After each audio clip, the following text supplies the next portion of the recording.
அவருக்கு வந்து உண்மையாலுமே தேசிய கீதத்தின் பற்றால் அதை வந்து அடம் பிடிக்கிறாரா இல்லை வேறு எதுவும்? தேசிய கீதம் பாடலைன்ற அந்த ஒரு காரணத்தை வச்சுட்டு இந்த மாநில அரசை ரொம்ப சங்கடப்படுத்துகிற மாதிரியான முயற்சிகளில் தொடர்ந்து ஈடுபட்டு இருக்காரு. ஆக்சுவலாக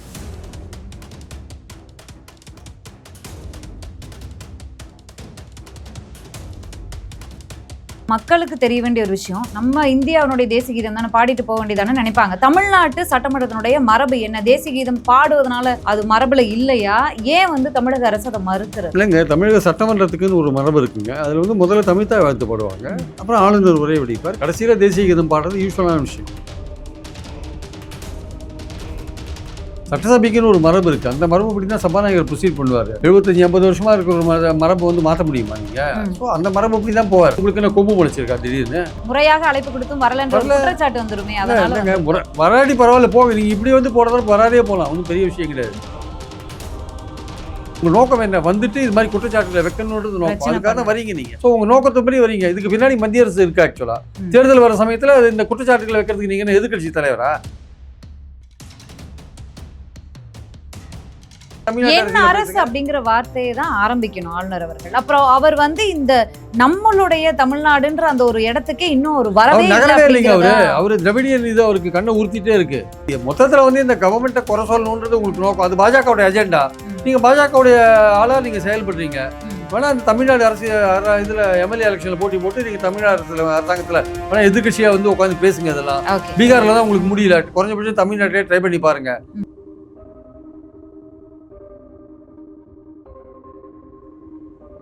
நேயர்களுக்கு வணக்கம். நிகழ்ச்சியில் சிறப்பு விருந்தினராக மூத்த பத்திரிகையாளர், அரசியல் விமர்சகர் திரு பிரியன் சார் இணைந்திருக்கிறார். பேசலாம். வணக்கம் சார். ரொம்ப நாள் ஆயிடுச்சு நம்ம பேசி. இன்றைக்கு பரபரப்பாக பேசுற நேரத்துல எல்லாம் போய்கிட்டு இருக்கு. ஆளுநர் சட்டமன்றத்துல இருந்து வெளிநடப்பு செஞ்சிருக்காரு. எல்லாருமே எதிர்பார்த்தது தான். ஆனா அவரு கூட்டணி கட்சியினரும் சரி, திமுகவும் சரி, எல்லாருமே வந்து ஷாக்கிங்கா பார்த்துட்டு இருந்தாங்க. ஏன்னா அவர் தமிழ்ல வணக்கம் சொன்னாரு, புத்தாண்டு வாழ்த்துக்கள் சொன்னாரு, நியூ இயர் விஷஸ் எல்லாம் சொல்றாருன்னு பார்த்துட்டு இருந்தாங்க. வெரி டிஸப்பாயிண்டட் அப்படின்னு ஆரம்பிச்சிட்டாரு அவருடைய ஸ்பீச்சை. என்னதான் திட்டம்? அவருக்கு வந்து உண்மையாலுமே தேசிய கீதத்தின் பற்றால் அதை வந்து அடம் பிடிக்கிறாரா இல்லை வேறு எதுவும்? தேசிய கீதம் பாடலைன்ற அந்த ஒரு காரணத்தை வச்சுட்டு இந்த மாநில அரசை ரொம்ப சங்கடப்படுத்துகிற மாதிரியான முயற்சிகளில் தொடர்ந்து ஈடுபட்டு இருக்காரு. ஆக்சுவலாக போன வருஷமும் இதே மாதிரி தான் பண்ணாரு.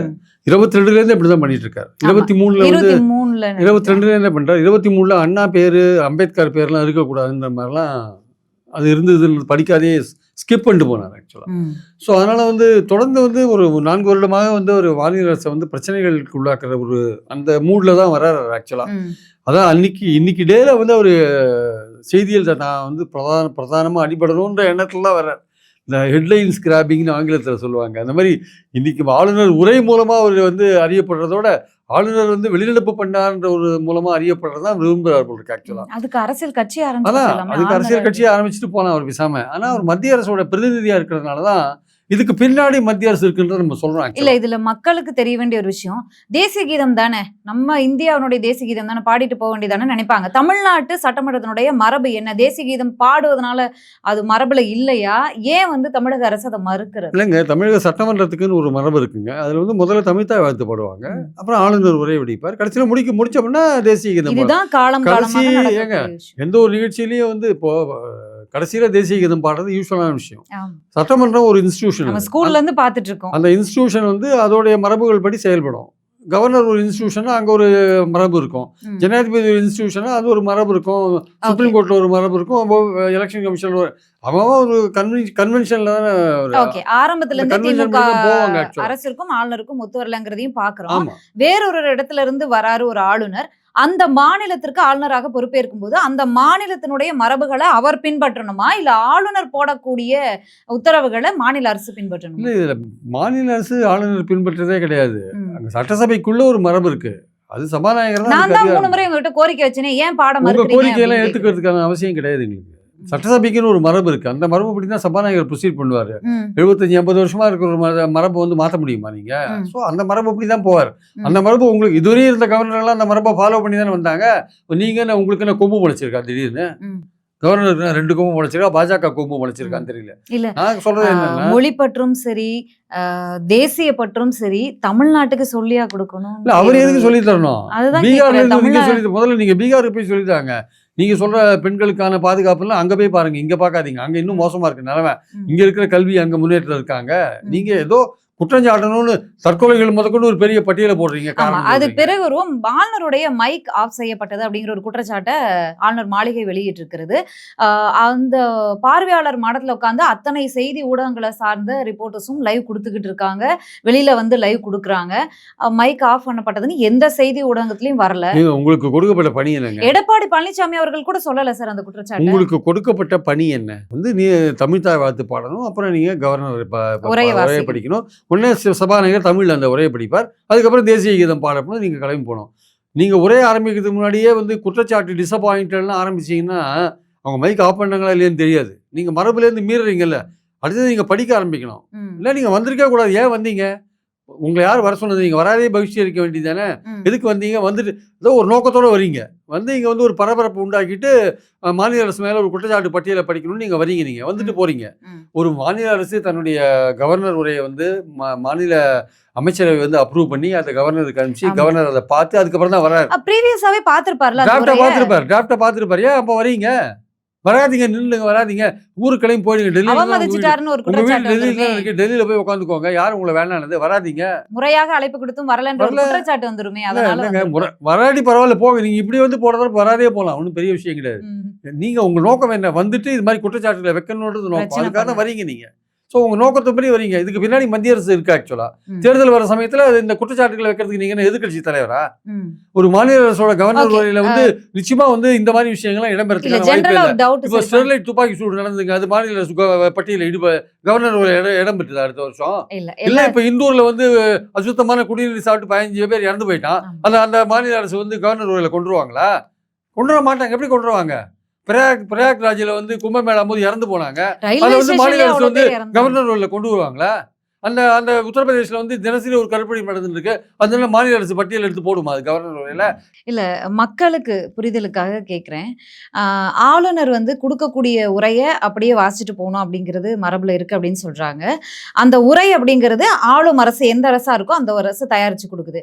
அந்த அரசு அந்த உரையில என்னென்ன விஷயங்களை வரலாற்றிலேயே அந்த மாநிலத்துல நடக்கக்கூடிய குற்றச்சாட்டுகள், புகார்கள், பிரச்சனைகள் இதெல்லாம் அந்த உரையில இருக்குமா? அந்த அரசினுடைய சாதனைகள் அந்த உரையில இருக்குமா? மக்களுடைய குற்றச்சாட்டு குறைகள்லாம் இருக்காதுங்க. குற்றச்சாட்டுகள் 1008 இருக்குங்க.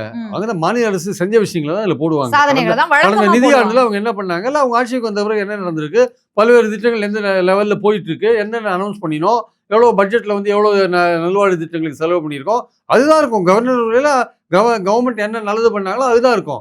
அது எல்லா மாநிலத்திலும் அப்படிதான் இருக்கும். நீங்க பெண்களுக்கு பாதுகாப்பு இல்லைன்னு கவர்னர் கொண்டு வருவாங்களா? இல்ல, அவரு குற்றச்சாட்டு வெளியில போய் தனியா ஒரு அறிக்கை வைங்க.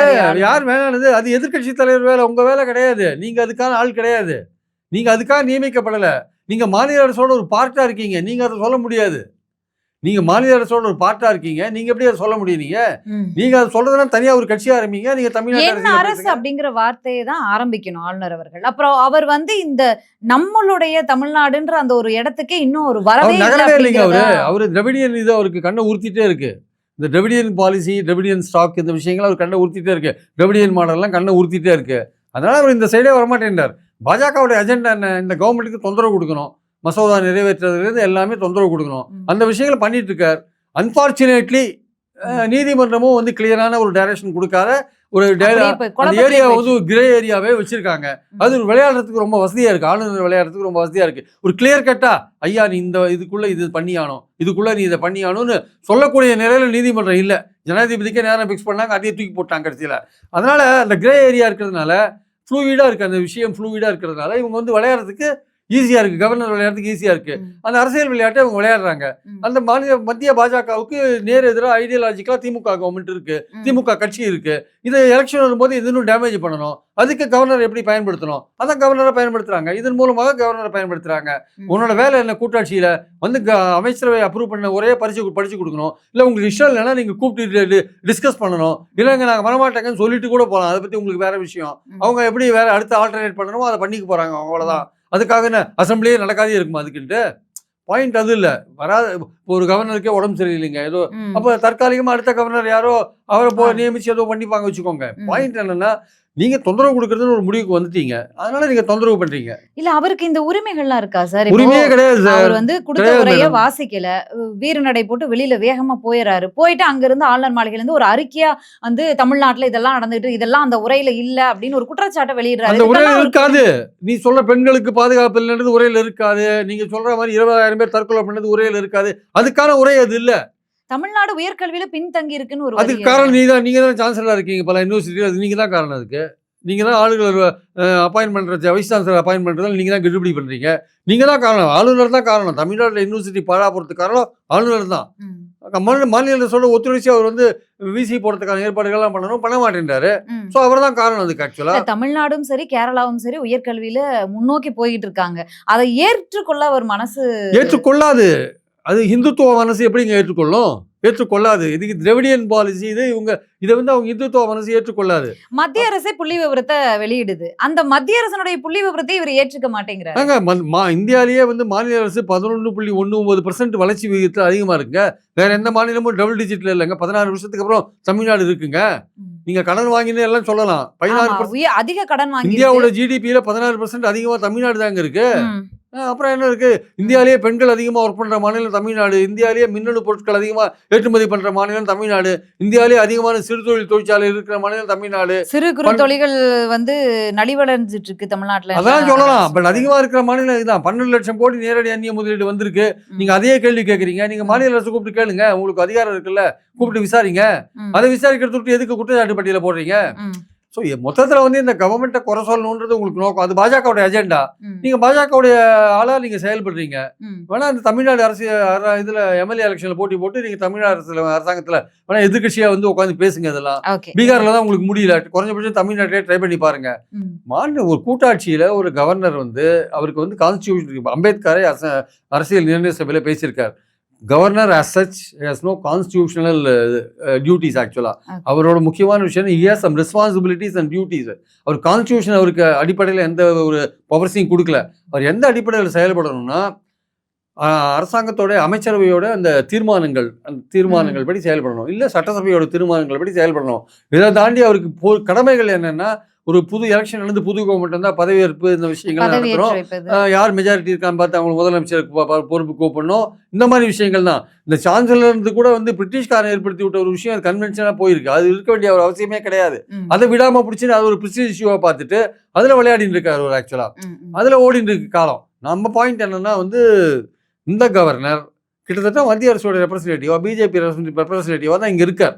அதனால இந்த கவர்மெண்ட் திராவிடியன் மாடல் கவர்மெண்ட் அதை வந்து அரசியல் ரீதியாக பாஜக எதிர்க்கிறதுனால கவர்னர் வந்து ஒரு ஆயுதமா பயன்படுத்தி அவங்க பண்றாங்க. இந்த மாதிரி குற்றச்சாட்டுகள் சொல்றதெல்லாம் ஏடிஎம்கேயோட வேலையா இருந்தா கூட பெட்டர். ஏடிஎம்கே சொன்னா கூட நம்ம ஏத்துப்போம். பிஜேபியே சொல்றதை ஏத்துக்கிறோம். நம்ம இந்த குற்றச்சாட்டுகள்லாம் நீங்க பிஜேபி கூட சொல்லலாம், ஏடிஎம்கே சொல்லலாம், எதிர்கட்சியும் சொல்லலாம். நீங்க சொல்ல முடியாது. நீங்க வந்து அரசாங்கத்தோட ஒரு பார்ட்டா இருக்கீங்க. நீங்க you cannot say like that. நீங்களே அரசாங்கம் மை கவர்மெண்ட் தான் அவர் படிப்பாரு. அப்படி இருக்கும்போது நீங்க எப்படி அதை சொல்ல முடியும்? நீங்க அது வந்து சாதனைகள் சொல்ற ஒரு பட்டியலாக தான் அது இருக்கும். இங்க மட்டும் இல்லை, இந்தியா முழுக்க நான் சொன்னேன்ல, இப்போ வந்து உத்தரப்பிரதேசில் தினசரி ஒரு கற்பழிப்பு நடக்குது. இல்லை வந்து இந்தூர்ல வந்து சுத்தமான நகரம் இந்தியாவில் இந்தூர் அப்படின்னானுங்க. அந்த நகரத்தில் அசுத்தமான தண்ணியில 15 பேர் இறந்து போயிட்டான். அதெல்லாம் கவர்னர் வழியில் குறிப்பிடுவாங்களா? மாட்டாங்க. அவங்க சாதனையை தான் குறிப்பிடுவாங்க. அதே மாதிரி உங்க சாதனையை தான் குறிப்பிடுவாங்க.